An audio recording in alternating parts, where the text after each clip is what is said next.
The Rebel Capitalist Show. All right, guys, it gives me a great deal of pleasure to welcome someone back to the Rebel Capitalist Show. She is my great friend, Lynette Zang. You all know this lady. I cannot wait to get into this discussion. Lynette, what's on your mind? What are you seeing in this world of global macro right now? Well, honestly, what I'm seeing is a deglobalization breakdown, but I'm not sure is whether or not it's planned or unplanned. Right. But, but that's what I'm seeing. I'm seeing a massive breakdown and a lot of moving parts, but we're in the middle of 2022, which is a pivotal year anyway. So we got to have another crisis. So I'm assuming you're talking about global supply chains right off the bat. Is that what you're referring to specifically? That's only part of what I'm referring to. But when they installed the globalization, and I remember all the discussions back in the 80s when I was first a stockbroker, right? Right. And they shifted all of the jobs to the cheapest locations, right? And really even from the meeting in Davos that just concluded with the World Economic. Don't even get me started, Lynette. Don't even get me started. Let's talk about that. I do want to get you started because that's when we have a lot of fun discussions. But they laid out 4 beautiful scenarios. I think we're really probably in a part of all of them. But what they really want is globalization 5.0. And I think they're quaking in their boots. Although, again, I'm never sure that a coincidence is just a coincidence. Right. Yeah, I don't want to get too far off on a tangent, but you know how much, how much the truckers were, I think, kind of moving the needle, going back to Canada, and we were having a trucker movement pretty much in every single country, and that was really gaining momentum, and it looked like Trudeau was on his way out. I mean, he had big problems, and you knew that was kind of each politician's worst nightmare. I don't want to have a trucker movement in my country or in my state. And then suddenly you get Russia, Ukraine, and the whole trucker movement gone. No one's talking about it. Everyone's focuses their attention from that. Now we've got something else to focus our attention on. The timing was coincidental, I guess, right? Oh, it always is. Just like the Cerveza timing. It's just what a coinky dink, you know what I mean? Yeah. So going back to you think we're going into a time where we're going to have more or a push towards deglobalization? Well, we are in that time, but I would say more than that, having studied currency life cycle issues and when we transfer or transition from one system to the next system, every single area that you typically see around that transition, I am seeing right now. And I'm really excited to talk about that at the event that you have coming up. Actually. Yeah, Rebel Capitalist Live for sure. Yeah. So we got some great speakers. I'm super excited for that. But so are you talking about kind of this de-dollarization that we're seeing globally when, going back to Russia, that was kind of the financial nuclear button that was pushed with these sanctions, and when they froze the dollar assets of the Russian central bank. That's something that had never been done before with a central bank in one of these types of countries. So then all of the other countries, even our friends, look and say, whoa, wait a minute. If the United States is willing to do that to the central bank of Russia, okay, we're friends with the US right now, but who knows in 5 years, in 10 years. So we better get rid of all these dollar assets on our balance sheet because we don't want the West. We don't want our assets as a liability of the West, i.e. dollars. But it's bigger than that, and it's longer than that, because the move away from the dollar as a reserve asset has really been in place since the, end of the 80s, beginning of the 90s. But what we're also finding is that as these countries divest themselves from dollars, there are new reserve assets, meaning new reserve currencies that are coming up in their place. So, you think about it, the euro was created to take over from the dollar as the world reserve currency, and that obviously didn't happen. But it did become a secondary global reserve asset. Well, what we're actually seeing is when countries are selling their dollar or their dollar assets, the normal thought would be that they would go into the euro or the Japanese assets and currencies, right? The traditional, or, this is not a long-term tradition, but the short-term traditional reserve assets. And that's not what's happening. What's actually happening is that money is shifting into smaller countries that, interestingly enough, are those countries that are accumulating gold. So it's fascinating, isn't it? Yeah. So the settlement, the currency of settlement, is transitioning to the currencies of some of these smaller countries or smaller economies, like India. Let's say not smaller country, but smaller economy. And and what you're seeing is that the currencies that are being used more in settlement, those countries, their central banks are accumulating more gold than they are dollars. Exactly. Right. Okay. I see. So the shift is in place. This isn't like a new shift. What may have happened with Russia and all of the sanctions, because obviously not every country in the world is adhering to the US sanctions against Russia. I mean, India is buying more and more of Russia's oil. Right. So is China, right? So is China, exactly.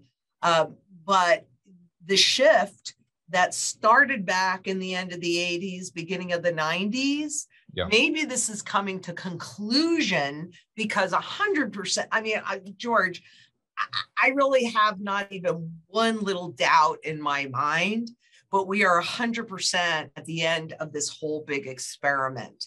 And so, what can you use to protect yourself from a hyperinflationary burnout, and that's gold.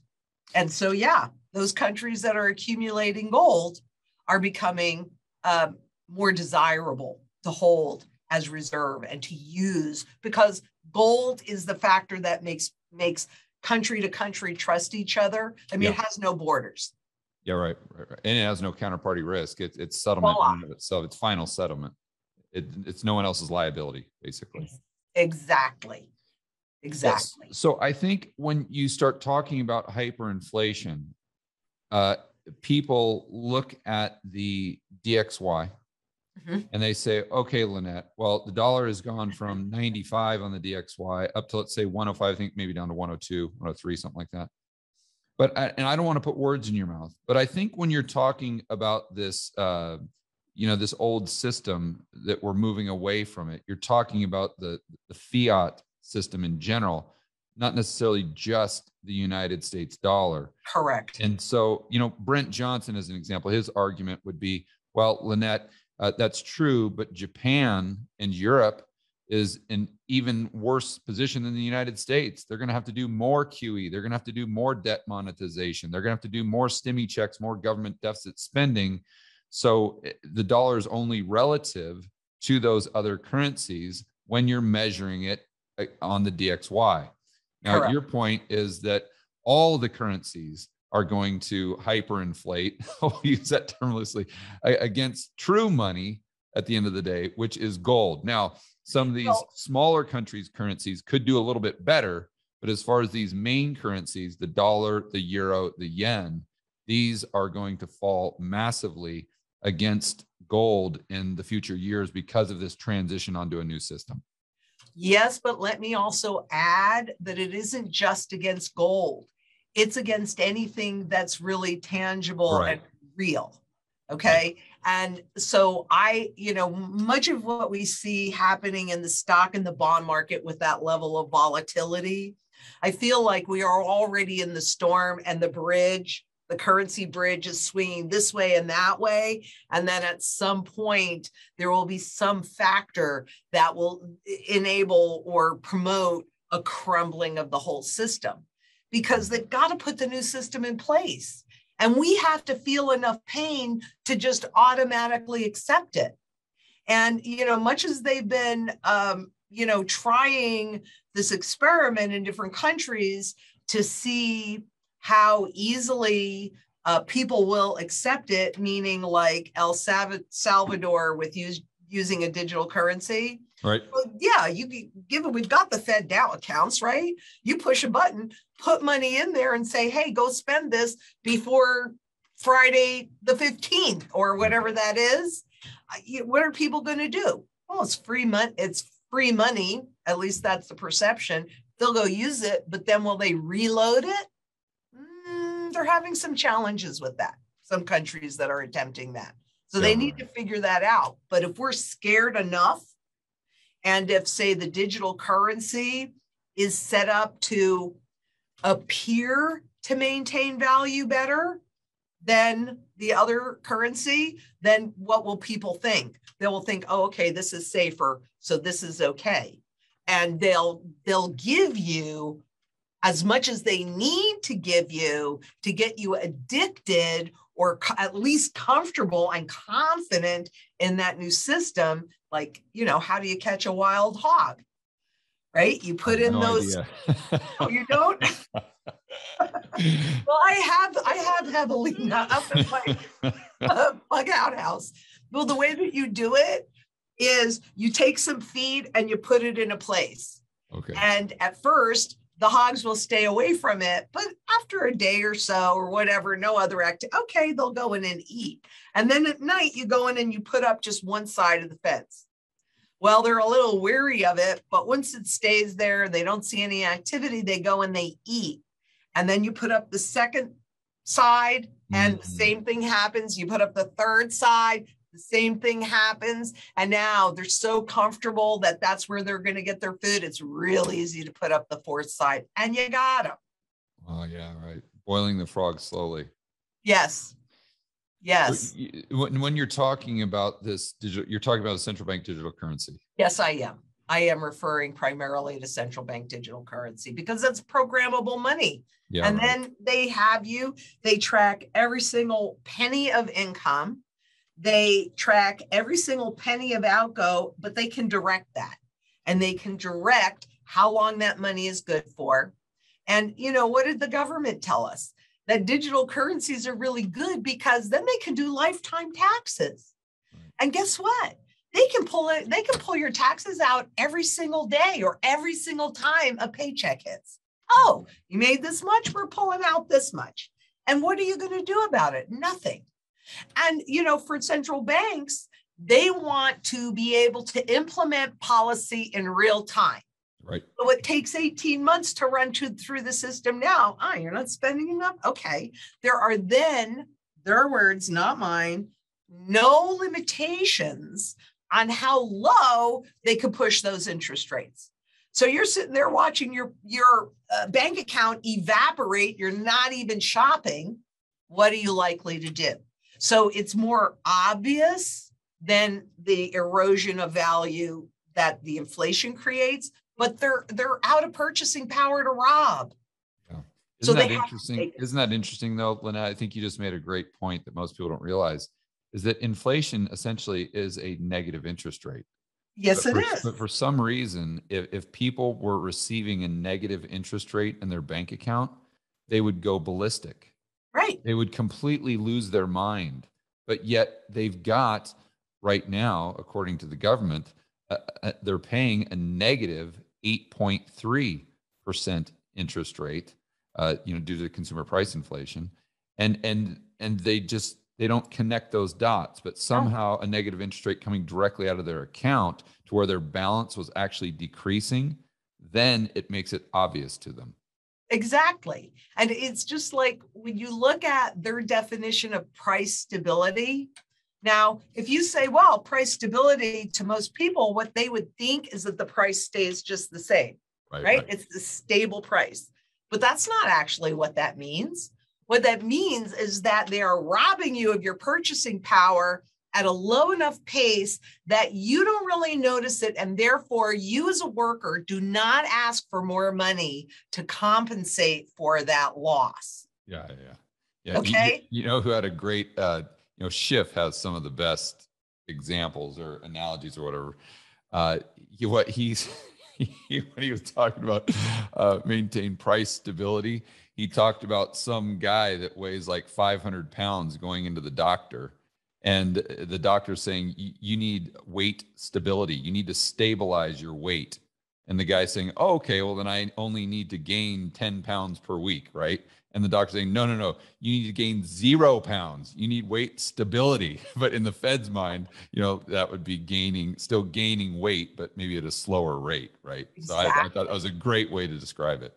It is. And I don't know, did you hear Fed President Dudley, or whatever his position is over at the Fed, saying that we need more unemployment so that the wage, they're worried about the wage price spiral, right? They don't look at the fact that the corporations are making more money than they've ever made thanks to their policies. They don't want the workers to ask for more. And that's why we've seen that huge division between wage and or value and wage growth up on the upper end, that inequality. And the problem is the inequality is so obvious right now. And, God, when I filled my tank the other day, I put almost $100 into my tank. Well, yeah, I couldn't believe it. We were talking before recording that I haven't been in Phoenix for probably, maybe 4 months or so. Yeah, and I just got back, because I'm speaking at Kenny's event, and gas prices everywhere over $5, $5, $5.50. I've even saw a couple $6, at premium or whatever. That is unbelievable for this area. I can't even imagine what it is in California right now. Way over $6, I'm sure. Yeah, right. But if I need to fill my tank and it costs me $100, it doesn't mean that I can't go get my salmon, or whatever else that I want to get. But for most people, it really, they have very hard choices. Yeah. That's right. They've got to rob Peter to pay Paul, because especially the stuff that's going up in price, there is very inelastic demand. You got to put gas in your car. You got to put a roof over your head, and you got to put food on the table. Therefore, you're going to have to pinch and save somewhere else. It's not going to come from that unless it gets extremely desperate. What's amazing to me, though, is how these professional economists and people at the Fed, when they're talking about consumer price inflation, can completely ignore supply. Ignore supply. Yeah. Like that, just let's not worry about that. When it just seems to me so obvious that the way you cure or solve a problem of consumer price inflation is more stuff. You don't... Well, let's not reduce demand. Let's not increase the amount of currency units we're giving someone through, universal basic income or stimmy checks, or let's not create unemployment or whatever. Let's just create more stuff, and they just can't get their head around that. Well, part of the problem with that, George, is that with the financialization, in other words, every single area of the economy being turned into a financial product. Right? You really have BlackRock and Vanguard who owns everything. So there's really no competition. And when you look at the baby food formula, when you look at the issues on that supply side, we can look at broken supply chains, but I can also see a possibility where this is being guided and this is being created. Because if you've got just a handful of conglomerates that control everything, that means they're also controlling the price. And I love the Fed. I'm being really facetious, but I love the report that they wrote recently, how, these monopolies are causing that inflation, and that if you're in an area that a monopoly is controlling everything, the prices are 25% higher. And yet, didn't they oversee all of that mergers and acquisitions, so that where you had 800 banks, you got 4? Where you had, 30 or 40 seed companies, you got 4. And they're basically media, big pharma, et cetera. That's who's controlling all of this. And it really does make me question true intent. Yeah. And what did the lockdowns do, Lynette? I mean, you want to talk about creating monopolies and taking more of that aggregate demand towards companies like Amazon, and what was the term they had for it? The essential businesses. We're only going to allow the essential businesses. Well, somehow the essential business wasn't the mom and pop shop, store on the corner. It was Amazon, or it was, mega corporation XYZ. Right, exactly. When it is the mom and pop on the street, that middle class that really creates a rich society and keeps the money in the community to help the community grow. Yeah, right. So, always for me, I mean, I'm actually truly data driven. Unlike what others say, if I can't prove it, then I'll let you know that this is my opinion.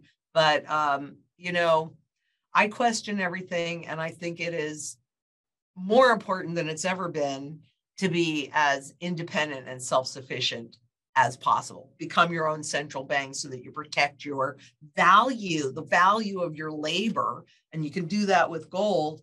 But I can tell you for a fact, and actually I'll show you the update when we do the Rebel Capital Live. But the hot houses, I got notification this morning that they're on the road. And so what are hot houses? The greenhouse? Hot houses for us to grow. Yeah. For us to grow food. A greenhouse. It's the same thing. Yes. Okay. It's the same thing. It's the same thing. It's food, water, energy security. I mean, it should be pretty obvious to everybody: food, water, energy security, barterability, wealth preservation, community, and shelter. I mean, I've been saying that for years, but now you can see. I'm glad I'm growing my own food, right? I'm glad that I have have at least one place that is completely off grid, and I generate not just enough energy for me and not just enough food for me, but enough to share. I mean, the water source, because we're inside of droughts, and we're also inside of a really fragile infrastructure, which they always talk about fixing, but they never do. So, yeah. Yeah, funny story. I played golf with Kenny on was it Sunday morning, Kenny McElroy. Yeah. And we were out there playing with a guy from the UFC named Michael Chandler. I don't know if I'm a huge fan of the UFC, so that was a treat for me.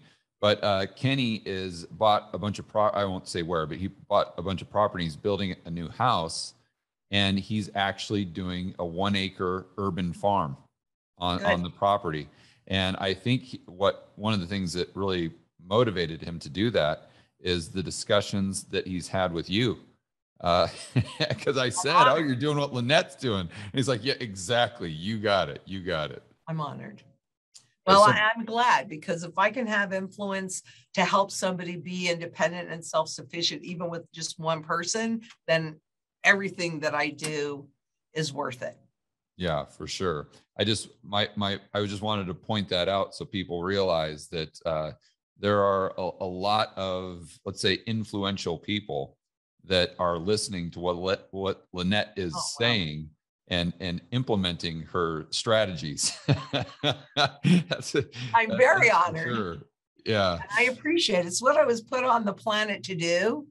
And so, I mean, I have to tell you, George, this whole year, 2022, I started out saying that this is a pivotal year. I am feeling more and more and more urgent. Yeah. So that's making me push things ahead that I would have rather waited on. But no, and the time where you still have choices right now. And my concern is that loss of choice. Right. It's what's the saying, that it's better to be a year early than a day late? Yep. And I always say I would rather be, I don't care if I'm 10 years too early than 1 second too late.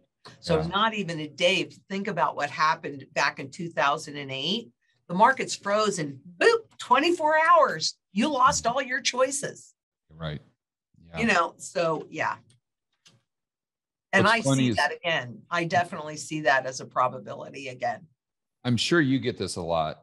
And I get this when I go to live events, whether it's Rebel Capitalist Live or if I'm speaking at a different event, and people come up to me all the time and they say, what do you guys talk about behind the scenes? So when you're not doing an interview that's being recorded, like if you and I have gone out to dinner a few times, or if I'm having dinner or lunch with Kiyosaki or Brent Johnson or Jeff Snyder or someone in our space, they're always curious about what we're talking about when there is no camera, when we're not recording for an audience. Yeah. And honestly, most of the conversations that I have with these people that, again, are very influential revolves around exactly what you discuss on your channel. Yep. How am I going to survive? How am I going to protect my purchasing power? You know, we're going into very tumultuous times, not just as an economy, but as a society. Yes. And how am I going to not only maintain my standard of living, protect my family, but hopefully, actually improve my standard of living, you know, build wealth and thrive in a world of out of control central banks and big governments, you know, is what I always say. So, but that's, and I'd be curious to ask you the same question, you know, when you're offline with these people, what are you talking about? Because those are the conversations I'm having.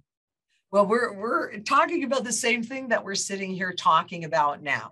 Yeah. Actually, because this is our focus. This isn't just something that we do, we go online and blah, blah, blah. This is how we live our lives because we're buried in the data, right? I mean, I am constantly researching. I would be such a hypocrite knowing what I know and not doing anything about it. Yeah.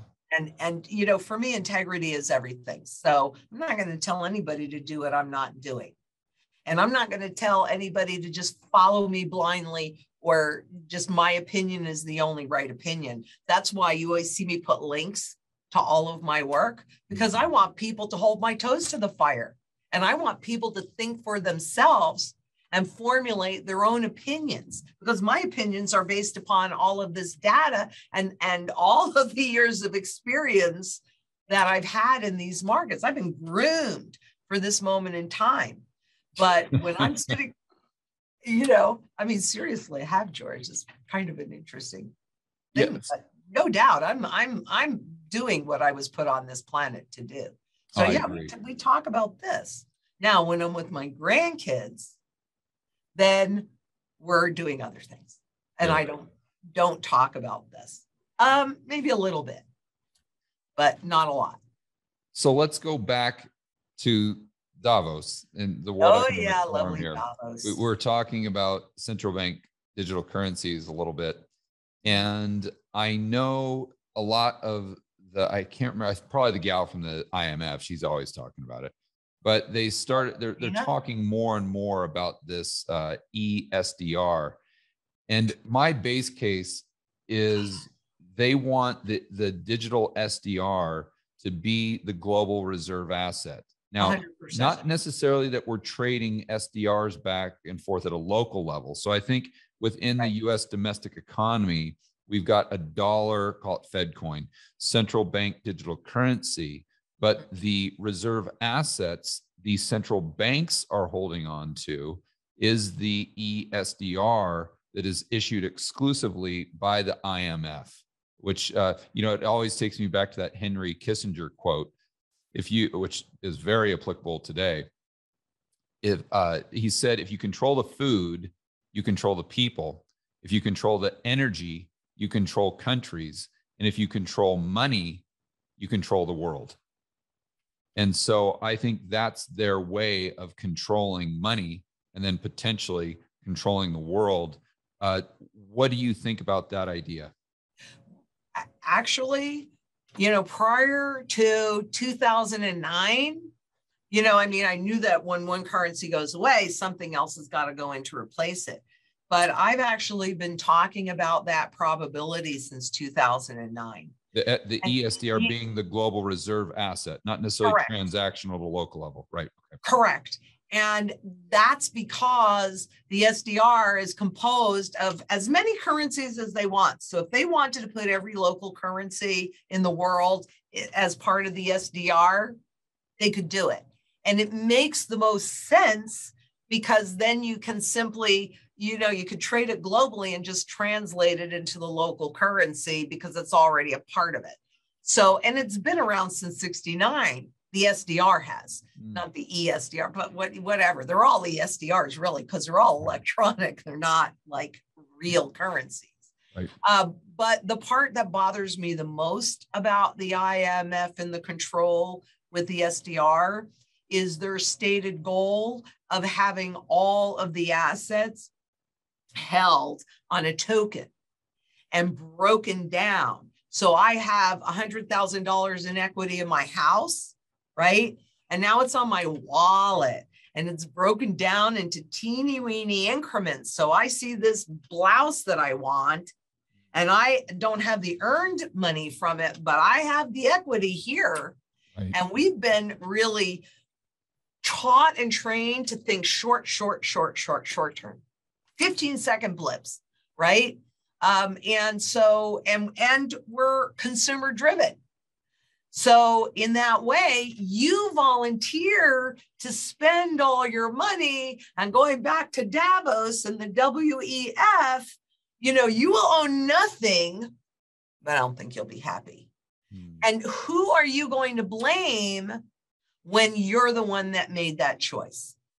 I see. So they just give you the option of instantly spending any equity you have in any, so your 401k, oh, don't worry about that. We'll give you the liquidity. Just go ahead and spend it right here because we'll tokenize the asset, or I don't know how they'll do it, but they'll basically give you access to your equity without having to sell, or from your standpoint of your home, without even having to refi or to do a cash out refi. Exactly. You don't have to go to the bank, and you don't have to pull the whole amount out. You can just pull out however much it costs for those movie tickets Friday night. And this increases the levels of consumption.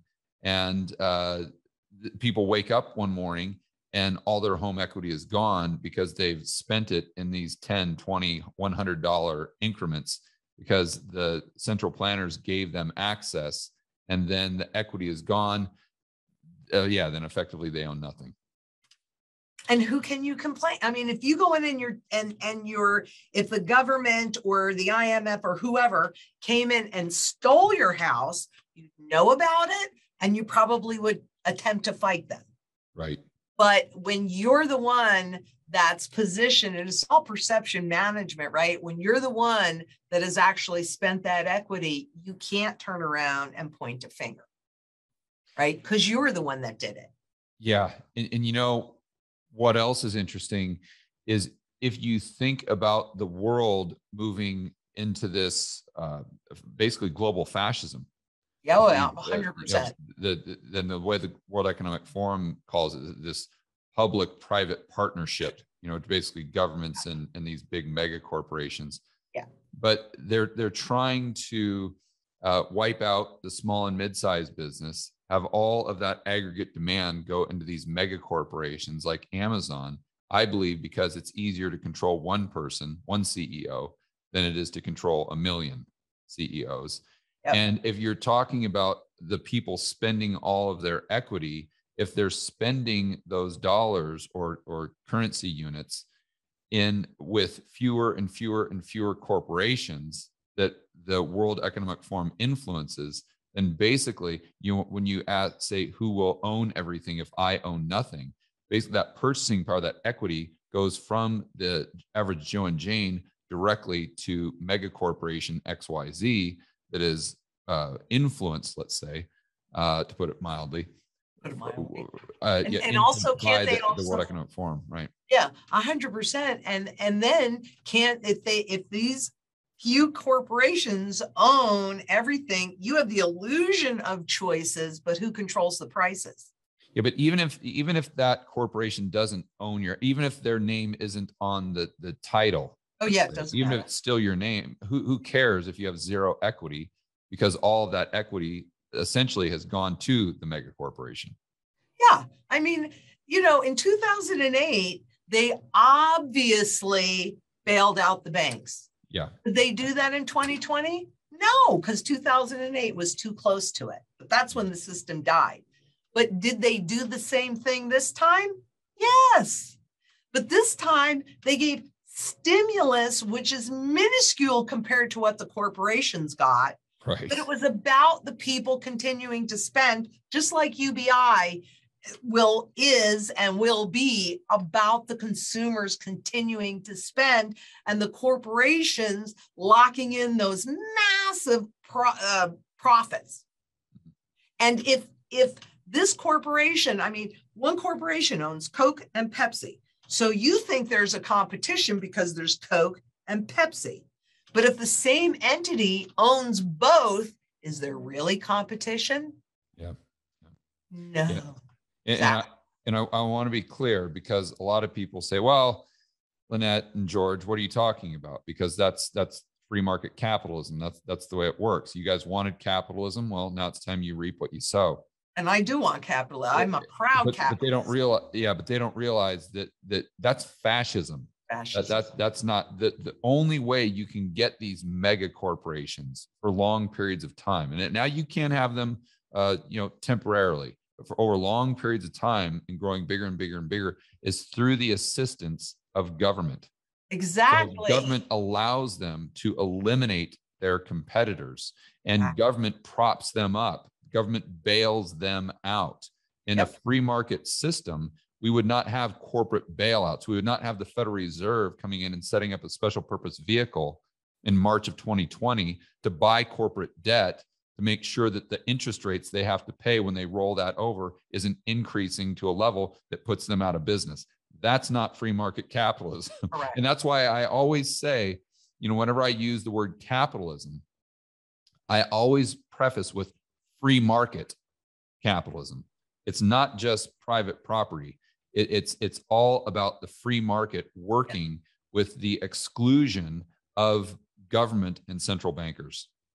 Yeah, well, we haven't had that in a while. And it goes back, right? And it goes back to turning every single asset. And it's hard to imagine, but if you think about real estate, because I know you're big into real estate, but I think it was, so correct me if I'm wrong, but wasn't it 2018 where real estate got its own sector on the stock exchange? And now, housing, real estate, you got to have shelter. It's part of the mantra. You got to have a roof over your head, right? Right. And that used to be like a long-term proposition. And this is still true in Europe or in Mexico, other places where that real property is handed down from generation to generation. So you have no debt on it. You have no mortgage on it. And it supports your family through many generations. But now, you're going to have real estate that's not long-term anymore. Who stays in a property? Well, I do. But, how many people stay in a property longer than 5 years? Well, we'll see that again. But right now, it's like in 2008, it was a piggy bank. What is it now? Yeah, exactly. So many people look at their house first, or the roof over there had shelter at the end of the day, first and foremost, not as shelter, but as an investment vehicle. How am I going to get rich? How am I going to increase my purchasing power? When, we got to go back to thinking about it in terms of a roof over your head and not some sort of financial tool. Yes, exactly. And everything has been turned into a financial product. Right. Now, when everything is a financial product, that's Wall Street, loves that. I mean, that's their whole juice. And that way they get to make money, money, money. You're paying them, but you're also the one that's taking the risk. Because at the end of the day, they've made their money. And when things freeze, they're out of it, basically. But they've taken this, turned it into a financial product and sold it to you in a pension plan or an IRA or something else. And it's just paper, right? It's not anything real. I'd rather own my home or own other real assets, but then also have the ability to protect them and keep them, because this is a game.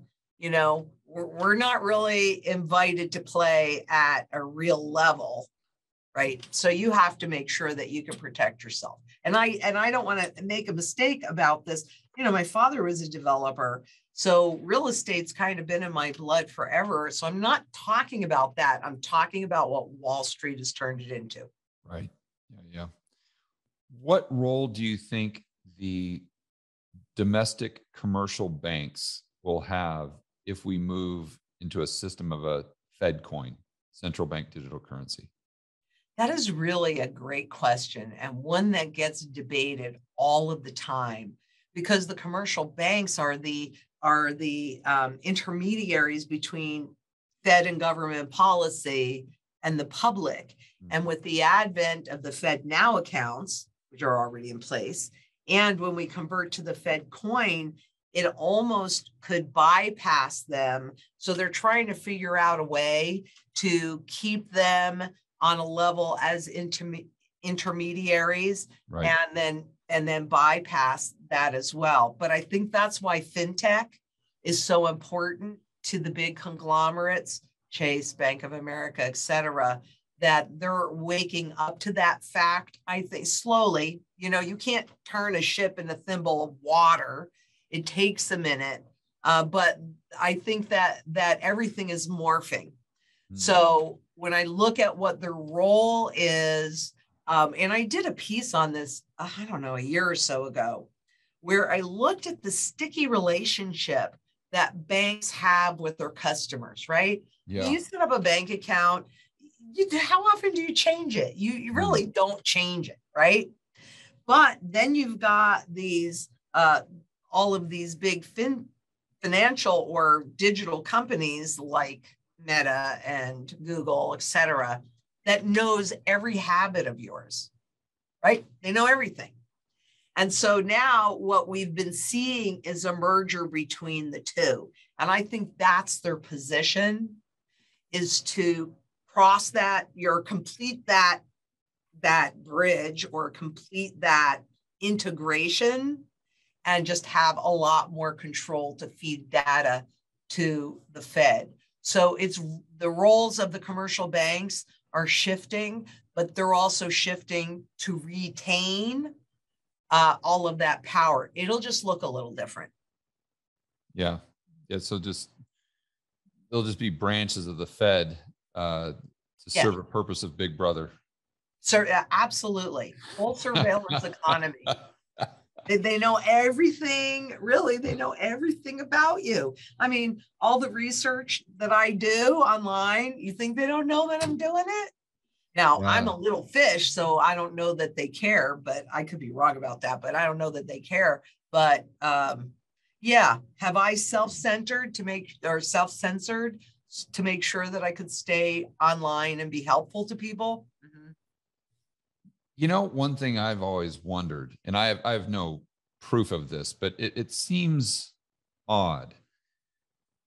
I remember in the 1970s, I grew up in the 1970s and 1980s, and I would go to the bank with my father. And if he went down, let's say in the 1970s, if he went down to deposit like $1,000 in cash or something at a bank, and if one of the tellers would have asked him where he got the money, Lynette, he would have absolutely lost his mind. Yep. I mean, he would have gone off on them on how it is absolutely none of their effing business. Yep. And that is a completely inappropriate question to ask me. And this person should be fired immediately, you know? And we've gone from that to now when I go down and deposit cash or pretty much anything, I've noticed that, and this is increasingly so. I didn't really notice this too much back in like the late 90s, the early 2000s, but it really started happening after the GFC, and now it's ridiculous. And I don't know if you've noticed this, or maybe the listeners or viewers have, where the tellers, the first, oh, so it's not just how is your day? It's, oh, what do you do for work? I saw you're driving a car out there. Is that new? I mean, they're asking you all of these prying questions. And it's like, I know you don't care about me. Are you asking those questions because I'm somehow being recorded and you're trying to gather intel that's going straight to NSA or something? I mean, why are you asking me these questions that have nothing to do with banking or even how my day is? You know, and taking it, and of course, if you go down and deposit the $1,000 again, you're still going to get those questions to a greater degree. Oh, where'd you get the money? Oh, wow, $1,000 in cash. Whew. Boy, I haven't seen that type of money. Well, boy, what do you do for work? You know, and it's always these prying types of questions. Like that's their only purpose as a teller, is to gather or extract information from you. Am I just being overly paranoid, or have you noticed this as well? I have noticed that, although I don't do my own banking. But really, since the great financial crisis, since 2008, you know, that's really when the system died and shifted and things became more obvious. And you might even recall that's when you started getting a couple pennies on your checking account. So that's when they began to slowly reveal the truth, which is this is not really your money. Once you deposit it, you're loaning it to them. And this money is debt-based anyway, so it's really not your money. You just don't, Federal Reserve note, you just don't realize it. It's just that they stopped hiding it as much and even forgetting the deposit. I mean, heaven forbid you want to wire 25,000 or 100,000 for gold or silver. It's none of their business, but it is their business because it's not your money. It is only your perception. That's what makes really gold, silver, physical in your hands. Now you got real money. And who's going to question you about that? Because it's invisible. Yeah. Do you think, this is another thing I've been trying to get my head around, because I do a lot of research on the Eurodollar system. And, you know, I talk to Snyder about that every opportunity I can. And I was looking at a chart, I'm actually going to use this in a presentation on Friday, of the bank reserves held at the Fed going back to, I think, like 1960, something like that. And you can look at that compared to a chart of like M2 money supply or GDP growth or global GDP growth.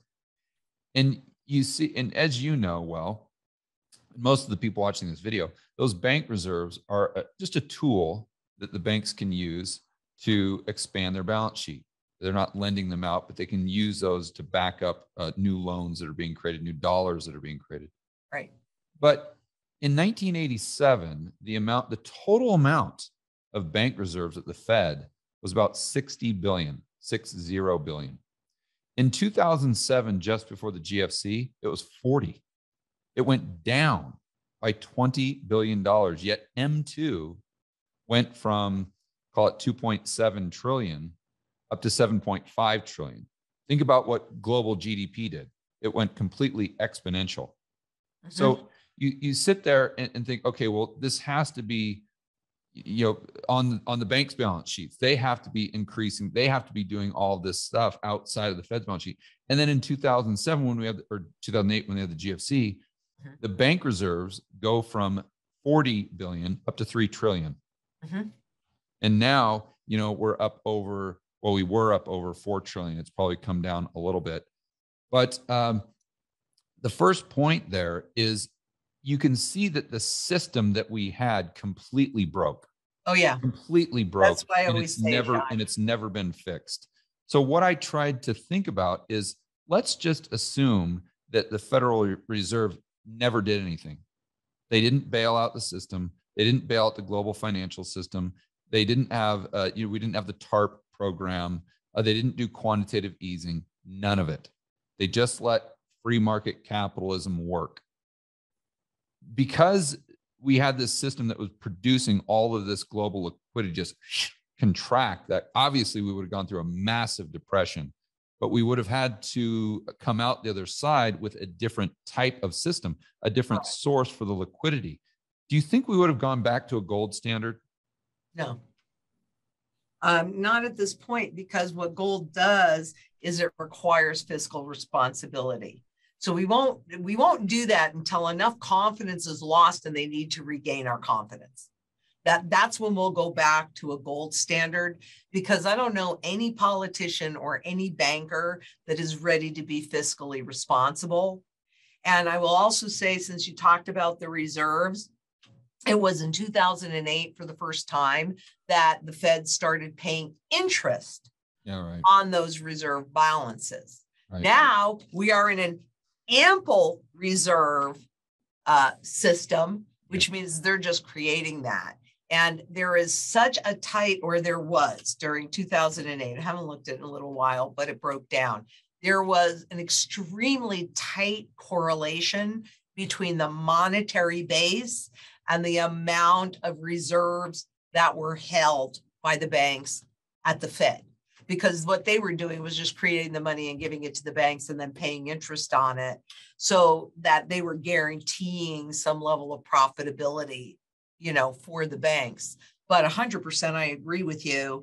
And I've said this since 2008, that was when the system died. Yeah, and even going back to what we were talking about with the bank accounts and how intrusive it's gotten, you could sit there and you could just watch all of the laws. Like, I had 2 girls in college during that period of time, and it was pretty normal. I'd call them up, or they'd call me. Usually they would call me, right? And I'd say, oh, it'd be around dinner time. And I'd say, oh, what are you doing? Oh, eating dinner. Oh, what are you having for dinner? Cereal. Well, how come you're having cereal? Because I'm out of money. So so the next day I would go down to the bank and I would deposit maybe some cash or maybe a check or something like that. But I would make a deposit into their accounts. Typically in cash was pretty frequent for me. Well, after 2008, you couldn't deposit cash into somebody else's account. Right. Yep. Right. So what they've done since that period of time, whether people I know that most people don't realize it, but they've changed the rules, and they've made that noose around your neck and your ability, they've made it smaller and smaller and smaller. So now you get all of that intrusion, but the banks are still reaping the benefits and the rewards of all of the Fed's intervention, because the banks are too big to fail. And there's the 4 key ones: JP Morgan, Citigroup, Wells Fargo, and Bank of America. Yeah. I mean, those are really the 4 commercial banks that control everything. And as often as they get caught with it, I'm sure there's a lot more that we don't ever know, but they just pay the fines. It's part of doing business. And they never, or rarely, I should say, accept responsibility for their crimes. They didn't admit any wrongdoing, but here's, 950 million, which to you and me would be a lot of money, but to them, that's chump change. It's just the cost of doing business. Yeah, and they can take limitless risks because they always know they're going to be bailed out. It's just this ultimate moral hazard. Absolutely. Lynette, let's talk about buying gold. Your company is fantastic. I want to tell everybody that I don't even know if you know this, but I bought about $20,000 worth of gold from you guys, and I had my assistant handle that for me. And the process was extremely smooth. It was fantastic. I can't recommend your company enough if someone wants to buy physical gold. That's what I did. It was $20,000 in physical gold.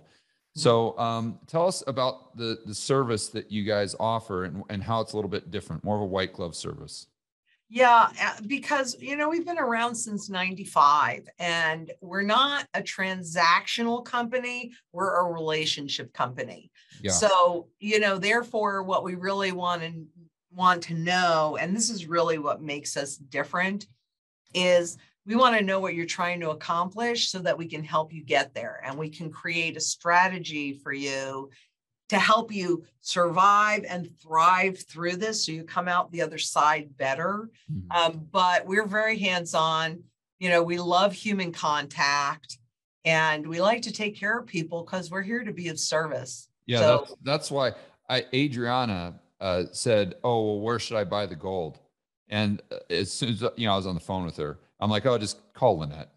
That's the first thing I said. I'll just call Lynette or call Megan or something like that. And why? It's because of that relationship that I have with you, and because we're good friends, and there's that trust that I have, and that's why whenever I when that comes up, that's just my default go-to phone call and source for the physical gold. So I can't recommend it enough. What's the website for people?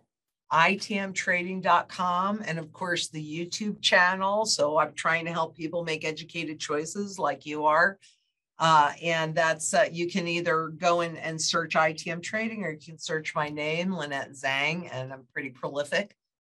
Awesome. And you're going to be at Rebel Capitalist Live. What are you going to be talking about? So excited. Well, yeah, have you figured it out yet? Oh yes, I've been working on it. And because what I know, no offense to anybody, but what I think that I know more than anybody else, because this has been my lifelong study, are really what happens at the end. And so everybody always wants to know when. Well, there are all sorts of signs. So I'm going to be showing you lots and lots of patterns to help people realize where we are in this trend cycle and how critical it is to get prepared. And I'm also going to be updating you guys on what I'm doing for my own preparations. So don't know how many, I should have some good images of the hot houses, but I've been diligently working on getting my bug out location. Like I could sleep 40 people right now. Wow, cool. I know. And once the hot houses go in, we're only going to plant one out for the time being, which is the one closest to the main house. So when I'm up there, I've got my food. Yeah. But the hot houses are designed size-wise and everything to be able to feed 40 people. And the barn and there's so much going on, George. So I'm going to help people see where we are in this trend cycle, but I'm also going to show everybody where I am in the preparation process, because I've been showing them right along. Yeah. Well, you can't miss that. So you got to get your tickets at rebelcapitalistlive.com right now. And I know one person that's going to be diligently taking notes, and that's going to be one Ken McElroy. Just prepared for a lot of questions from Kenny, Lynette. You know what? I think those questions would be absolutely perfect up on my bug out location. Yeah. I got to get some time to get up there, but we'll talk about that offline here. All right, Lynette, thank you very much for your time, and I can't wait to see you in Miami. I know, George. I love you. I really, really love you, and I can't wait to see you in Miami either. Hello, fellow Rebel Capitalists. Do you enjoy watching these interviews I do for the Rebel Capitalist Show? Well, if so, you would absolutely love Rebel Capitalist Live. This is the conference I do twice per year, and we've had speakers like Robert Kiyosaki, Lynn Alden, Rick Rule, Jeff Snyder, and Dr. Ron Paul, just to name a few. So go to rebelcapitalistlive.com and check out the next event we have scheduled in Miami.